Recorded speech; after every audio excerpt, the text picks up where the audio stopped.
Casimero, nakarank na nga po sa featherweight division ng ESPN at IBO. At Casimero versus Jesse Bam Rodriguez na 3 division world champion na ngayon versus Casimero. Marami tayong pag-uusapan ngayon mga boss. Pero bago yan, huwag kalimutang mag-subscribe at i-hit yung notification bell para palagi kang updated sa ating mga legit and hype na kwentuhan sa mundo ng sports. Alright, welcome back dito sa aking channel, Good Boxing TV mga boss. Kung bago ka pa lang, i-subscribe mo na yan para palagi kang updated sa ating mainit-init na kwentuhan sa mundo ng boxing. Lalong-lalo na pag mayroong mainit na topic kaya Idol Cuadro Alas Casimero. So welcome ulit kung nag-subscribe ka na, and kung bago ka pa lang, welcome dito mga boss. Subscribe and click the notification bell para always kang updated. And kung gusto mong magpa-member, mag-join ka. Diba? Mura lang. So ngayon, gusto kong ihanda nyo yung sarili nyo sa ating kwentuhan ngayon. Dahil mainit to. Talagang mahabang-mahaba to yung pag-uusapan natin ngayon mga boss. So gusto ko kayong tanungin. Handa ka na ba sa ating pag-uusapan ngayon tungkol sa sports, sa boxing, especially kay Janril Cuadro Alas Casimero? Paki-comment nga kung handa ka na. Handa ka na ba? Tinatanong kita. Handa ka na ba sa ating pag-uusapan ngayon? Comment down below. At huwag kalimutang i-like yung video na to at i-share para mas marami tayong magkwentuhan dyan sa comment section. Diba? So kung nakapag-comment ka na or kung handang-handa ka na dyan kung saan ka man ngayon sa bahay mo, ready ka na ba? Okay na? Let's go, let's do this. Alam nyo ba mga boss, maraming lumalabas ngayon. No? Nababalitaan tayo ngayon, maraming mga source. At ako mismo yung nag-research nito. Si Casimero po mga boss ay lumaban nga sa catchweight ng featherweight division.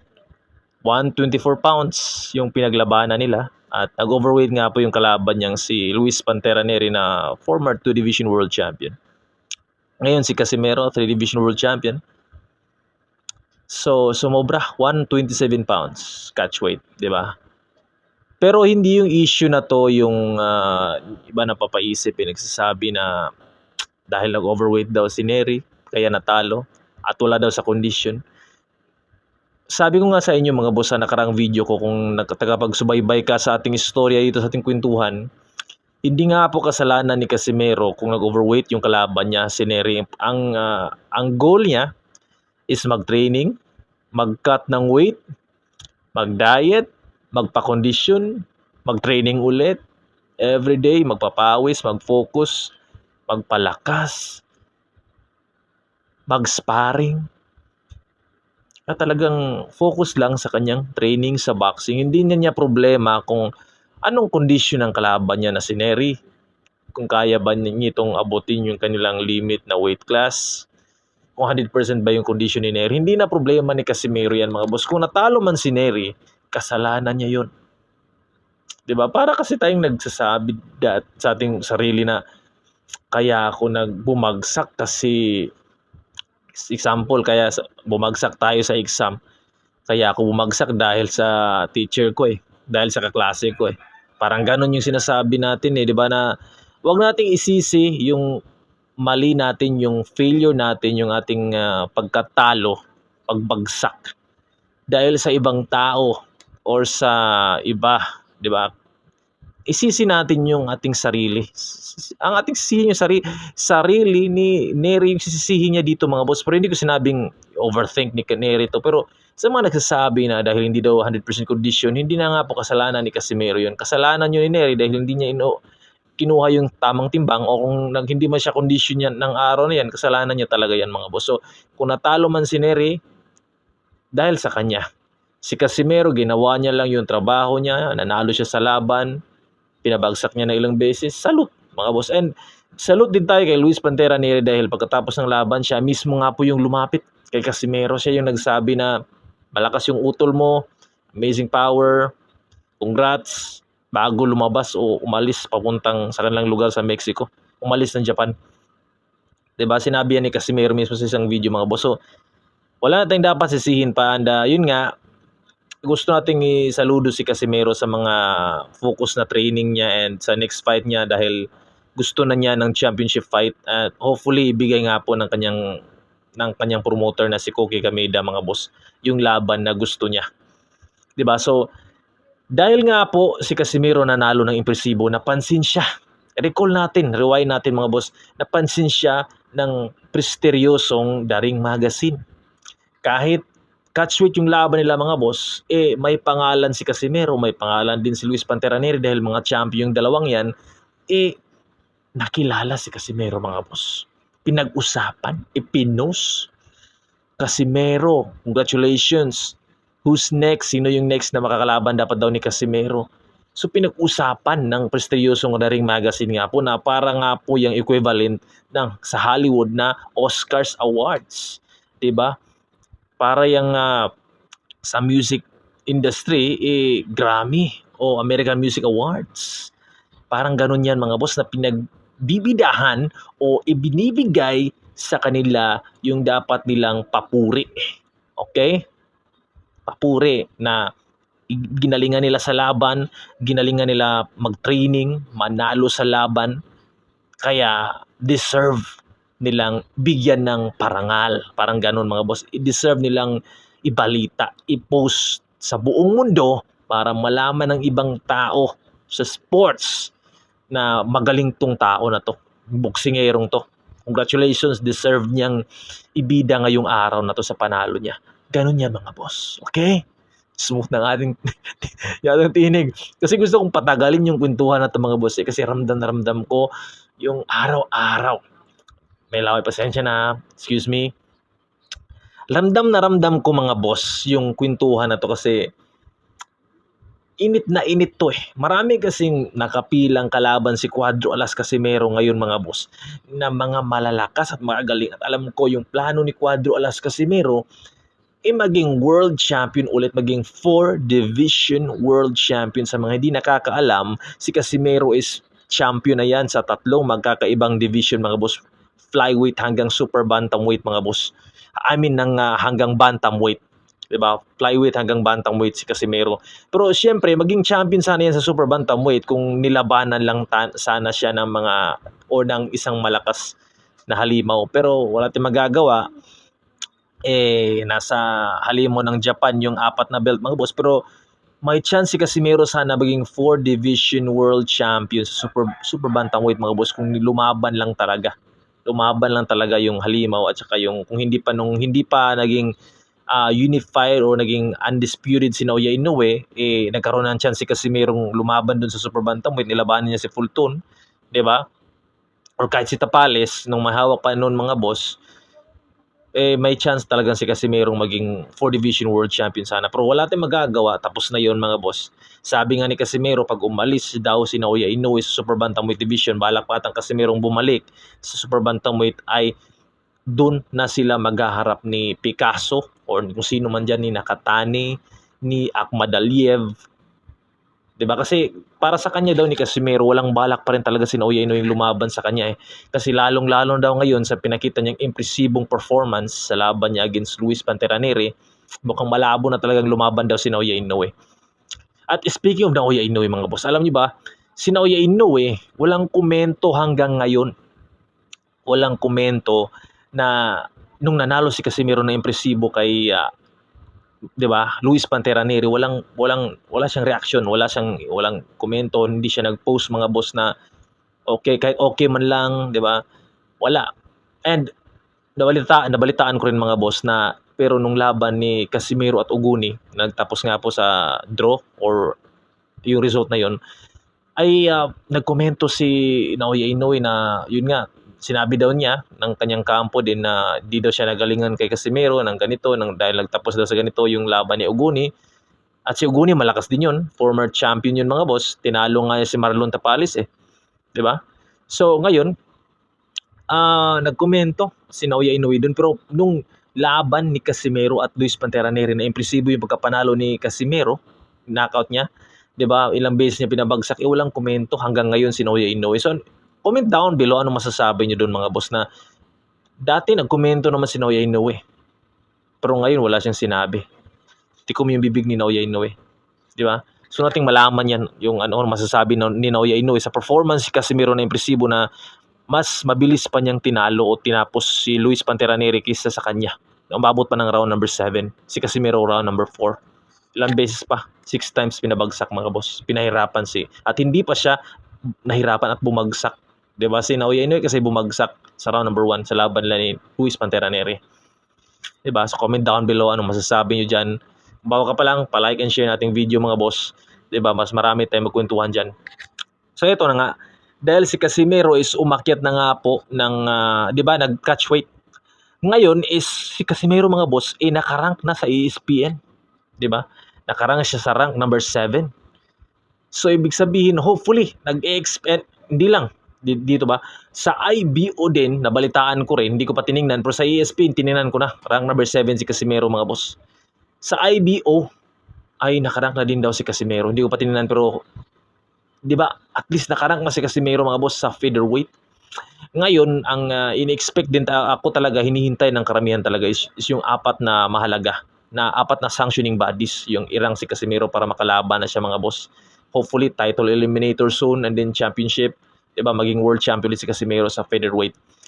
Hindi pa siya nakarank ngayon sa IBF, WBA, WBC and WBO mga boss pero naniniwala ako na irarank nila yan si Casimero mga boss sa impresibong pagkapanalo niya against Luis Pantera Neri.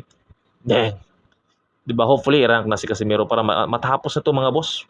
Matapos na 'tong usapan na 'to na kailan ba o sino yung saan ba maglalaban si Casimero, sa featherweight ba o sa super bantamweight. Ako wala akong problema mga boss kahit lumaban pa si Casimero sa featherweight or sa super bantamweight. Ang gusto ko mapanood lang lumaban yung mga magagaling sa kanya, labanan 'di ba, like lumaban si Picasso talaga sa kanya, 'di ba, Ahmad Aliyev talaga sa kanya. And ang speaking of lumaban mga boss, nabalitaan ko rin na gustong-gusto talagang labanan din ni Cuadro Alas Casimero itong kababayan na pound for pound king din na si Junto Nakatani na bago lumaban kay Naoya Inoue may impresibong record at talagang magaling na boksingero din naman talaga.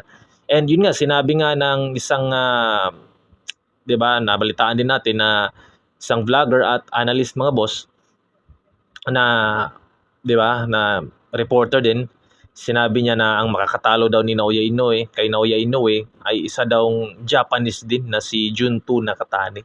Pero tingnan na yun ang 'di ba, tingnan niyo yung nangyari, hindi pa rin natalo si Naoya Inoue kay Junto Nakatani. So masyado kasing mabilis si Naoya Inoue mga boss. Yung footwork niya talaga masyadong mabilis, hand speed at mga combination mabilis Mabilis na mga malalakas. So mahirap yung patamaan yung ganun mga boss. Tapos matibay pa yung mentality niya mga boss. Mental toughness ni Naoya Inoue talagang matibay. Masasabi nating matibay talaga. So kahit ma-down man siya, masaktan man siya, talagang bumabangon at bumabawi at talagang tinatalo pa niya ng impresibo yung kanyang kalaban. So saludo tayo kay Naoya Inoue sa ganun niyang mentality, ng kanyang game plan, ng kanyang galawan mga boss, no? Grabe. Pa-like and share nga po, no? Kung bago ka pa lang mga boss, mahaba-haba na tayo. So, ngayon, dito tayo, continue tayo mga boss. So si Casimero, kung bababa man si Casimero mga boss, di ba? Nakarank na nga siya sa featherweight ngayon, pero hindi pa sa apat na sanctioning bodies wala pa sa WBO, WBA, IBF, WBC. Pero sa featherweight division sa ESPN, nakarank na si Casimero mga boss at sa IBO daw. So ngayon, kung eto, dahil nga po gustong makalaban o nag-post yung kanyang kapatid man o si Casimero man doon sa kanyang page na Cuadro Alas It's My Boy na gusto niya makalaban si Junto Nakatani daw. Kasi isa yan sa mga harang sa gate para malampasan niya at lumaban kay Naoya Inoue. So ako, magandang laban yan para sa akin mga boss. Isa yan sa gusto kong mapanood na magandang laban yan kasi nga champion din si Junto Nakatani. Malakas din yan mga boss. 'Di ba, tinalo nga niya si Vince Astrolabio mga ibang Pinoy 'di ba? Pinabagsak niya. So ngayon kung Casimero yung makalaban niya, makunat si Casimero mga boss. Matangkad nga si Junto Nakatani, 5'7", 5'8" yung height niya mga boss. Si Casimero mga 5'3", 5'4", pero malakas si Casimero mga boss. Mas malaki yung katawan, yung kaha, yung kanyang body structure. 'Di ba? So Ako kung Casemiro nakatani 60-40 or 50-50, Casemiro pa rin ako eh. 'Di ba? Alam niyo yan mga boss. Sa Pinoy talaga ako eh. And yun nga, yung suporta ko 100% talaga kay Cuadro Alas Casemiro. Kasi naniniwala ako mga boss na si Junto Nakatani, lalo na ngayon mga boss, na balitaan ko nga yung kanyang mata ay may nagkaroon ng problema. 'Di ba? Dahil sa laban kay Naoya Inoue, sa suntok ni Naoya Inoue na malakas talaga. So, Casemiro versus Nakatani, pabor pa rin ako kay Casemiro mga boss. Pero may, 'di ba, magaling yung Nakatani pero mas malakas at mautak din talaga yung Casemiro, especially bago pa lang siya, nahirapan nga siya sa laban, 'di ba, kay Rodriguez ba 'yon? Yung last fight niya na bago kay Naoya Inoue na hinirap siya. Tapos ngayon natalo siya kay Naoya Inoue. Comment down below kung natatandaan niyo yung pangalan ng kalaban niya na Rodriguez ba 'yun, na nahirapan siya. So ngayon, proceed naman tayo mga boss kay kakatapos ng laban na bago nga pala natin to ipagpapatuloy mga boss, no, pag-usapan nga natin ng konti. Meron bang MMA fan dito? Yung last na pag-uusapan natin, Casimero versus Jesse Bam Rodriguez, dahil nagpost si Casimero about kay Bam Rodriguez sa kanya pagkapanalo, no, against Vargas na champion. So pero bago natin pagpapatuloy ito, sino yung mahilig dito sa MMA? Pag-usapan nga natin yung laban ni Ilia Topuria at Justin Gaethje mga boss, na biggest upset sa MMA, sa history ng MMA at sa UFC mga boss.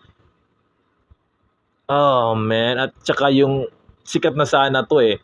Sumikat ngayon na si 'di ba, yung MMA na fighter na nagkaroon ng movie ngayon na Alex Puatan Chama Pereira.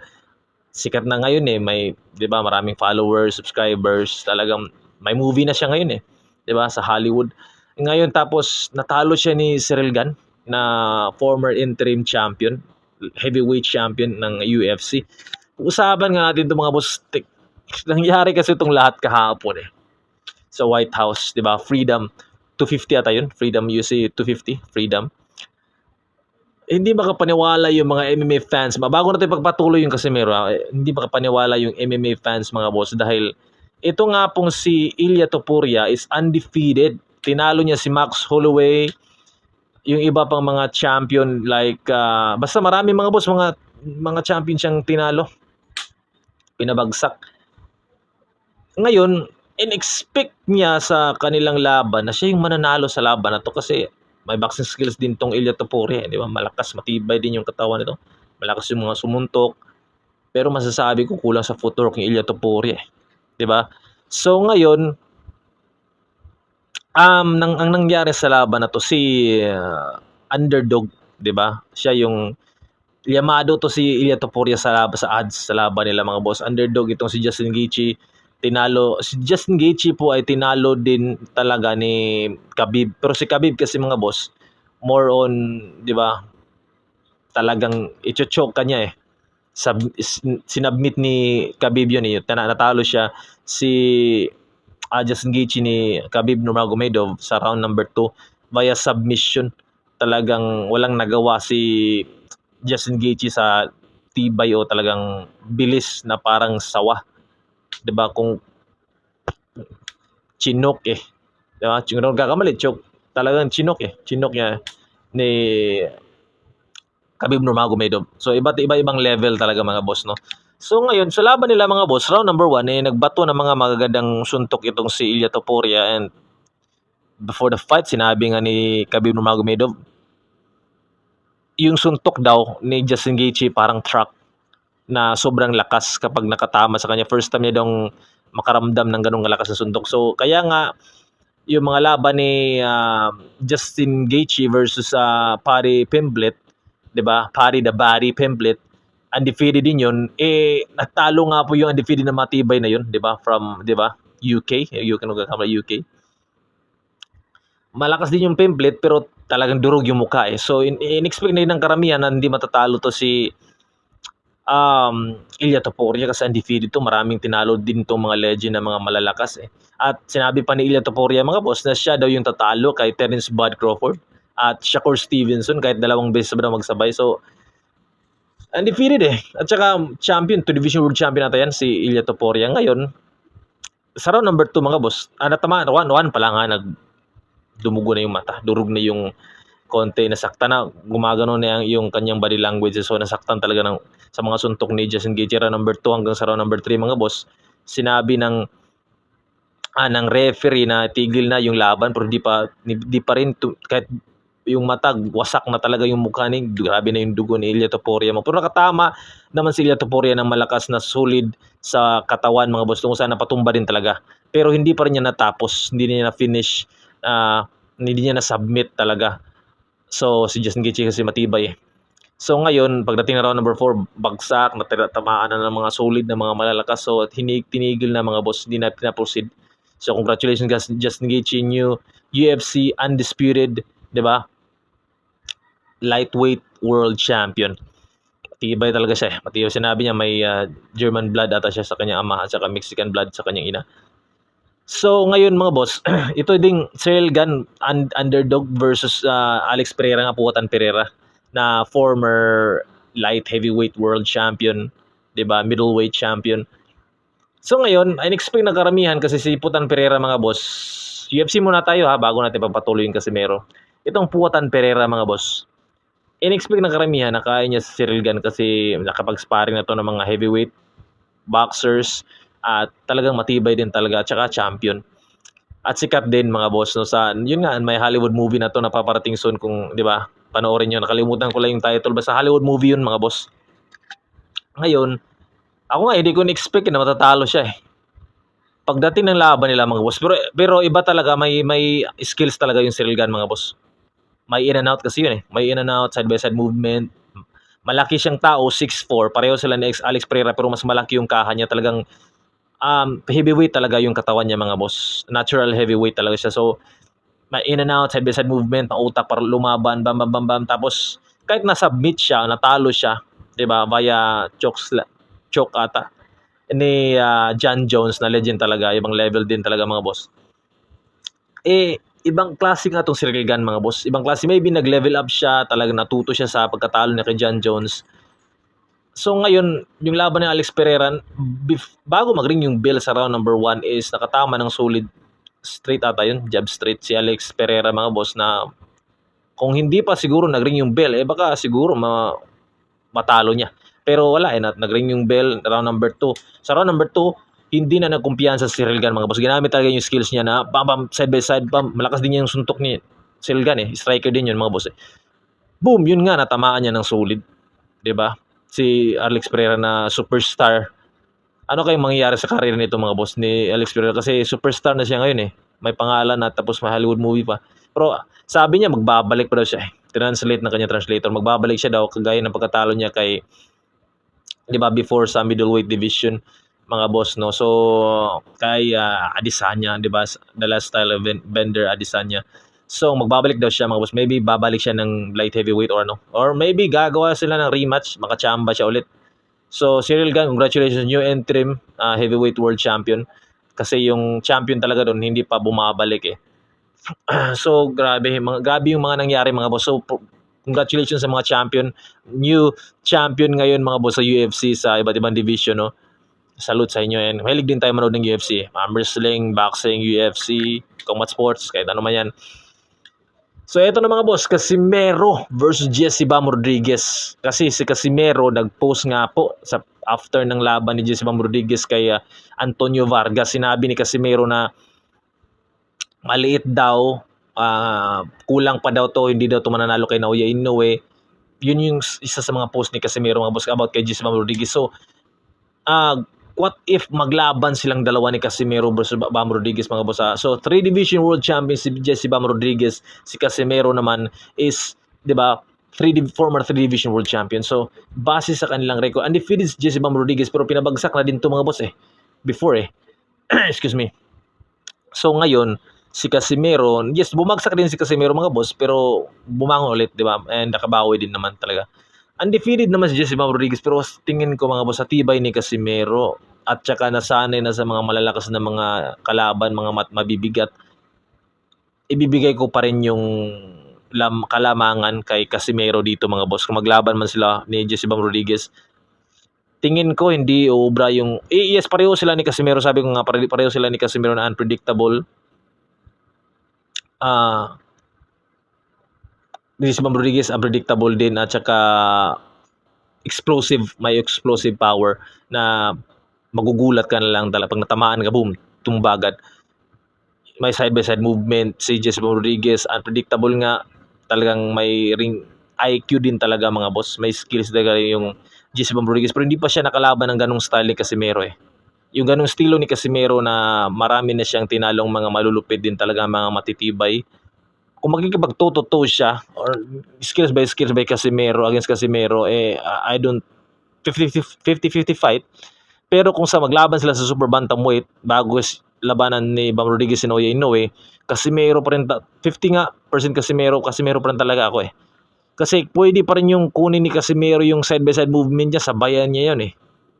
Kung sabayan niya. May times nga doon na pinaulanan ng marami suntok ni Antonio Vargas itong Jesse Bam Rodriguez. So kung si Casimero yun mga boss, talagang tapos siya kung basagan siya mga boss. Kung papasok siya kay Casimero, matamaan siya ni Casimero ng kanang solid hook or uppercut mga boss, talaga may paglalagyan din talaga yung Jesse Bam Rodriguez. Sinabi nga ni Casimero maliit daw at wala dang panama to kay Naoya Inoue. Maybe, sinabi ko nga before mga boss na may chance din naman talaga si Jesse Bam Rodriguez, pero napanood ko yung laban kanya sa Bantamweight division na congrats nga pala kay Jesse Bam Rodriguez no, new WBA Bantamweight World Champion na yung tinalo nga niya po yung current WBA champion na si Antonio Vargas no. Kaya parang 6th round, TKO ba yun? 6th round, mga ganun mga boss. So yun nga, nahirapan din siya. Malakas din talaga yung Vargas mga boss, pero may skills din talaga at mautak at malakas din talaga yung Jesse Bam Rodriguez. So kung maglaban man sila ni Casimero, pabor pa rin ako, yung support ako Casimero talaga mga boss. Pabor pa rin ako na si Casimero yung mananalo against Jesse Bam Rodriguez. Comment down below nga kung same ba tayo ng pananaw na si Casimero pa rin yung mananalo against 3 Division World Champion na Jesse Bam Rodriguez na aakyat na nga po ng Super Bantamweight. Napaplano pa sila mga boss, pero balakatan lang labanan pa isa sa Bantamweight Division kung sino may yung champion doon bago aakyat kay Naoya the Monster Inoue mga boss. Kasi kung sa ngayon din talaga, medyo mahirapan din talaga yung Bam Rodriguez kay Naoya Inoue. So maganda din talaga na maglaban si Casimero at Bam Rodriguez soon eh. Pero yun nga, may chance pa rin talaga si Casimero dito mga boss, lalo na kung makipagsabayan si Bam Rodriguez. Kasi may studyhan ni Casimero yung ganong style. At saka si Casimero, same nga sila. Unpredictable at explosive fighter.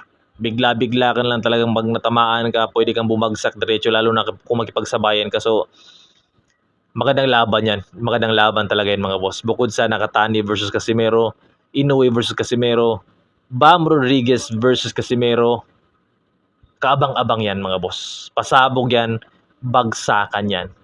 So I think yun lang mga boss, di ba? Mahaba to. Sabi ko, mahaba yung usapan natin ngayon. Gusto kong i-challenge yung sarili ko na sa mahabang kwentuhan, straight, walang script. Wala akong script eh. Di ba? Talagang kung ano yung ikikwento ko sa inyo yung natural mga boss, legit in hype na kwentuhan, di ba, sa mundo ng sports, sa mundo ng boxing. So kung bago ka pala nga, i-subscribe mo na yan. Click the notification bell para palagi kang updated pag meron na tayong mga bagong i-upload na mga kwentuhan mga boss o kwento sa mundo ng boxing. Especially pag may mga laban o kwento, i-hype yung ating mga Pinoy boxers. Especially General Cuadro Alas Casimero. Yun lang mga boss. Salute. Peace out. Boom!